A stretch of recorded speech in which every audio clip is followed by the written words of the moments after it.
नमस्कार साथियों, वंदे मातरम, जय हिंद। कैसे हैं आप? माँ भारती के वीर सपूतों, आपको सादर नमन। आज प्रधानमंत्री और आदरणीय प्रधानमंत्री मोदी जी ने लाल किले के अपने देशवासियों के संबोधन में एक बहुत महत्वपूर्ण चीज की जिक्र किया और बतौर अधिवक्ता इन चीजों पे अपना ओपिनियन रखना और ध्यान समाज का आकृष्ट करना ये दायित्व है। मैं अखिलेंद्र कुमार चौबे, अधिवक्ता, इलाहाबाद हाई कोर्ट, आप सबके साथ रूबरू हो रहा हूं इस वीडियो के माध्यम से। बहुत गंभीर मुद्दे जो आदरणीय प्रधानमंत्री के द्वारा लाल किले से 125 करोड़ देशवासियों के बीच खुले मंच से रखा है और ये राष्ट्रीय त्योहार पे इस बात को रखा है, तो जाहिर सी बात है बहुत ही गंभीर विषय ये प्रतीत होता है, क्योंकि यह विषय जो है भारतीय संविधान निर्माताओं के द्वारा 1950 में ही प्रस्तुत किया गया था, परंतु इसके पूर्व की सरकारों की विफलताओं के कारण चर्चा तो दूर, इसका कोई नाम नहीं लेता था। आप लोग सोच रहे होंगे कि मैं किस विषय पे बात कर रहा हूं। मैं बात कर रहा हूं समान नागरिक संहिता के बारे में, जिसके बारे में आदरणीय प्रधानमंत्री जी द्वारा लाल किले से अपने उद्घोषण में खुले मंच पे यह बात रखी गई। साथियों, बतौर अधिवक्ता इस विषय पे अपनी बात को आप लोगों के समक्ष रखने और उस पर चर्चा करने का एक जिम्मेदार नागरिक के तौर पे अपना अधिकार समझा और मैं इस चर्चा को आप लोगों के साथ आज से प्रारंभ कर रहा हूं। मेरे इंग्लिश और हिंदी दोनों के सेशन आएंगे। जिस भाषा में आप कन्वीनियंट होंगे उस भाषा में आपके साथ संवाद स्थापित किया जाएगा, यह आप लोगों से आग्रह है। साथियों, भारतीय संविधान निर्माताओं ने आर्टिकल 39 में इस सब्जेक्ट को डील किया, कॉमन सिविल कोड के कॉन्सेप्ट को डील किया कि इस देश में कॉमन सिविल कोड होना चाहिए। अब कॉमन सिविल कोड की मैं बात करता हूं तो सबसे पहले प्रश्न उठता है कि क्या हमारे देश में डिफरेंट डिफरेंट सिविल कोड हैं? और सिविल कोड की बात आती है तो सिविल प्रोसीजर की मैं बात नहीं कर रहा हूं। सिविल प्रोसीजर्स अलग है एंड सिविल कोड अलग है। Civil code means that personal law, व्यक्तिगत कानून जो भारत में मौजूद है, जैसे हिंदू संहिता, भारतीय विवाह संहिता, भारतीय हिंदू दत्तक ग्रहण अधिनियम, भारतीय हिंदू विवाह अधिनियम, भारतीय मुस्लिम विवाह मुस्लिम अधिनियम, मुस्लिम डाइवोर्स 1937 एक्ट, ऐसे कई लॉ जो हैं क्रिश्चियन लॉ भारत में प्रचलित है। और ये लॉ जो हैं भारत में प्रत्येक नागरिक को शासित करते हैं उसकी धार्मिक आइडेंटिटी से, वो किस धर्म में पैदा हुआ है, तो उस पर पर्टिकुलर कौन सा लॉ अप्लाई होगा, ये कंप्लीटली उसके जन्म से निर्धारित होता है। और वह किस धर्म को फॉलो अप करता है तो उसकी शादी कैसी होगी, उसके प्रॉपर्टी कैसे डिस्प्यूट रिजॉल्व किए जाएंगे, उसके बच्चों का भविष्य किस तरीके से उसकी संपत्ति में तय होगा, ये समस्त विषय जो है ये कॉमन सिविल कोड में ट्रीट किए की बात कही जाती है। लेकिन वर्तमान परिवेश में दो पड़ोसी, एक हिंदू, तीन पड़ोसी मान लो, एक हिंदू, मुस्लिम और क्रिश्चियन साथ रहते हैं, फर्नांडिस, श्याम एंड जुनैद, ये तीन लोग दोस्त हैं और तीनों की जीवन में शादी होती है, तीनों की पत्नियां आती हैं, एक को लिबर्टी है, एक पत्नी के साथ वो तीन और पत्नी ला सकता है, दूसरे को ये बैन है और तीसरे को अपनी पत्नी को कभी भी छोड़ने के लिए आजादी है। Means that being a Hindu आपको डाइवोर्स लेने के लिए कोर्ट जाना होगा, लेकिन बीइंग ए मुस्लिम आपको तीन पर्टिकुलर वर्ड यूज करने होंगे और आपका मैरिज डिसॉल्व हो जाएगा। और उस ऑर्डर को कोर्ट से ऑब्टेन न करके आप किसी मुफ्ती से ऑब्टेन कर सकते हैं, जबकि being a Hindu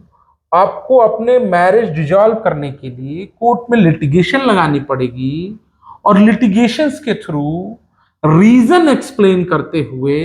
sufficient ground पे डाइवोर्स डिक्री ऑब्टेन कर पाएंगे आप। ये डिफरेंट है, ये एक कॉन्फ्लिक्ट क्रिएट करता है Muslim women and Hindu womens के राइट में। ये वुमेन राइट से डील करता है। वहीं एक श्याम के पिताजी जब इस धरती को छोड़ के जाते हैं, अपने पीछे प्रॉपर्टी छोड़ के जाते हैं, उनकी माता जी जीवित होती हैं और श्याम के सिबलिंग्स चार होते हैं, मैन एंड वुमेन, ये चारों और उनकी माता जी की प्रॉपर्टी साथ में इक्वली डिस्ट्रीब्यूट होती है, 1/5, 1/5 एंड 1/5। बट यही जुनैद के सिबलिंग्स और उसके माता पिता में अगर एक लड़की है, माँ में और बेटियों में प्रॉपर्टी अलग तरीके से डिसॉल्व की जाती है, इसमें भी कॉन्फ्लिक्ट क्रिएट होता है और इसमें भी कोई क्लियर लॉज नहीं दिखते हैं। मुस्लिम लॉज में महिला डाइवोर्स ऑब्टेन नहीं कर सकती, जबकि हिंदू लॉज में कोई भी पार्टनर्स मेल हो या फीमेल हो, through the court sufficient ground explain करने पे, रीजनेबल ग्राउंड एक्सप्लेन करने पे आपको डाइवोर्स की डिग्री ऑब्टेन हो जाती है। और अगर मेल पार्टनर फीमेल पार्टनर को छोड़ता है और फीमेल पार्टनर, चूंकि इंडियन कल्चर्स में वर्किंग वुमेन का कॉन्सेप्ट उतना कॉन्सेप्ट ब्रॉड स्टेटस में नहीं है, इसलिए मेंटेनेंस का स्टेटस बनाया गया है, तो वो मेंटेनेंस का राइट क्रिएट होता है और वो काफी लंबे समय तक क्रिएट होता है। लेकिन मुस्लिम वुमेन्स केवल सर्टिफाइड अमाउंट पे करने के बाद छोड़ा जा सकता है मुस्लिम वुमेन को मुस्लिम मैन के द्वारा, जो कि इक्वल जस्टिस सिस्टम एंड ये सोसाइटी के लिए हार्मफुल है। Being a human being, not when you talk about religious prospectus, आप रिलीजियस धर्म के दृष्टिकोण से देखेंगे तो वो उस समय का कॉन्सेप्ट इसलिए आया था क्योंकि उस समय कबीलाई संस्कृति थी और कबीला में रहने वाले लोग हमेशा बैटल परफॉर्म करते थे, युद्ध लड़ते थे, अपने को अपने कबीलाओं का भरण पोषण करने के लिए, अपने कबीला का डोमिनेंट इस्टेब्लिश करने के लिए अन्य कबीलाओं में, और उस कबीला के मैक्सिमम मैन जो है इसी तरह के वर्क में इन्वॉल्व थे, बैटल्स में इन्वॉल्व थे, और उस बैटल्स में बहुत से लोग मारे जाते थे बैटल के दौरान, जिनके वुमेन्स और चिल्ड्रंस अनाथ और विधवा हो जाती थी, जिसके कारण सोसाइटी में अराजकता फैल सकती थी। इसलिए उन परिस्थितियों में कबीला के हेड जो इस्लाम के फॉलोअर थे वो उन वोमेन्स को एज ए वाइफ रिकॉग्नाइज करके निकाह पढ़ के एक सिविल सोसाइटी और उनके लिविंग स्टैंडर्ड को मेंटेन करने के राइट को, कबीला के राइट को मैन टू मैन डिलीवर कर देते थे। ये थॉट था एक अच्छी ह्यूमन बीइंग डेवलप करने के लिए, एंड उस समय ये तार्किक थे क्योंकि उस समय की परिस्थितियां इतनी सिविलाइज नहीं थी। आज हम लोग 21वीं सदी में जीते हैं और अपने सरवाइव के लिए किसी से युद्ध नहीं करना होता है, ग्रुप बना के बैटल करने की जरूरत नहीं होती है। इस परिस्थिति में चार मैरिज का कॉन्सेप्ट बिल्कुल इरेलेवेंट है, अतार्किक है। संपत्ति के बंटवारे पे भी सही तरीके से बिना किसी भेदभाव के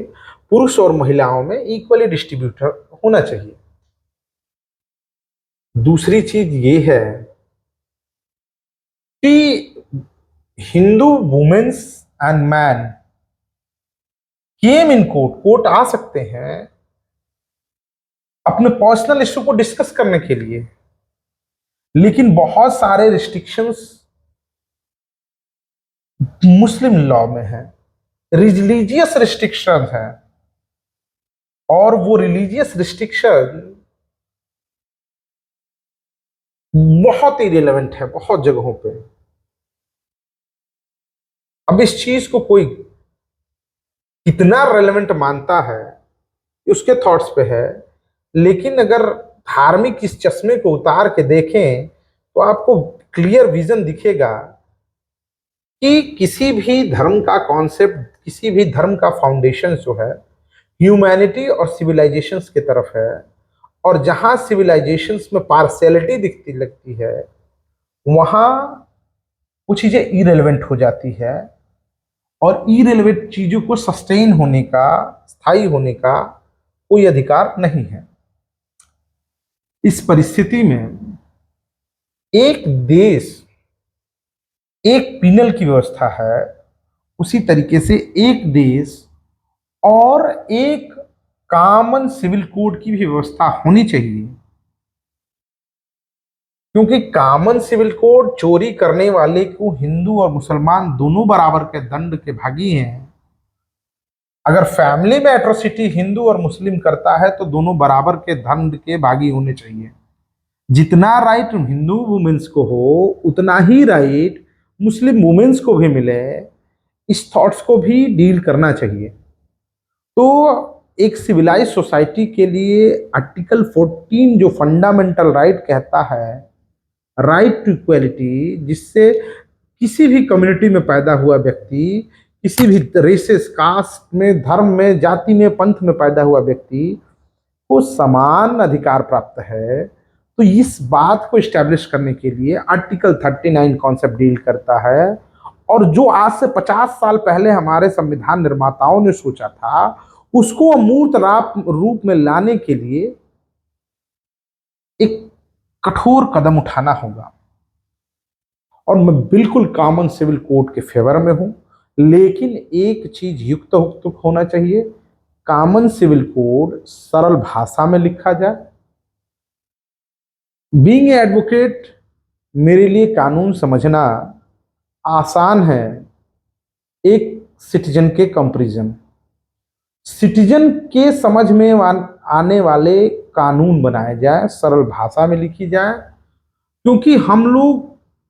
इश्यूज रेज होने पे, विवाद होने पे उन चीजों को एक इंस्ट्रूमेंट के माध्यम से, वी आर इंस्ट्रूमेंट, और उससे वो जस्टिस डिलीवर कराते हैं, न्याय तक पहुंचने का काम करते हैं।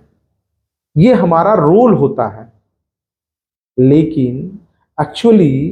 कानून जो है वो कॉमन सिटीजन्स के लिए होता है, सिटीजन के लिए, कॉमन सिटीजन ही नहीं, सिटीजन के लिए होता है। और सिटीजन के पास सरल वर्ड एक्सेस की होगी तो आसानी से वो अपने प्रॉपर्टीज के लॉ को समझ सकता है, आसानी से वो अपने फैमिलियर राइट्स को समझ सकता है, आसानी से उसके अपने कॉमन थॉट्स जो है सोसाइटी में सर्वाइवल के लिए, उन चीज़ों को समझ सकता है। तो ये जरूरी हमारे जो लॉ मेकर है जब इस बिल को इंट्रोड्यूस करें तो थोड़ी सरलता और व्यक्तिगत सांस्कृतिक मान्यताओं को डिमोलिश न हो, उन चीजों को भी, ये क्योंकि हेरिटेज है, ये इंडिया का हेरिटेज है,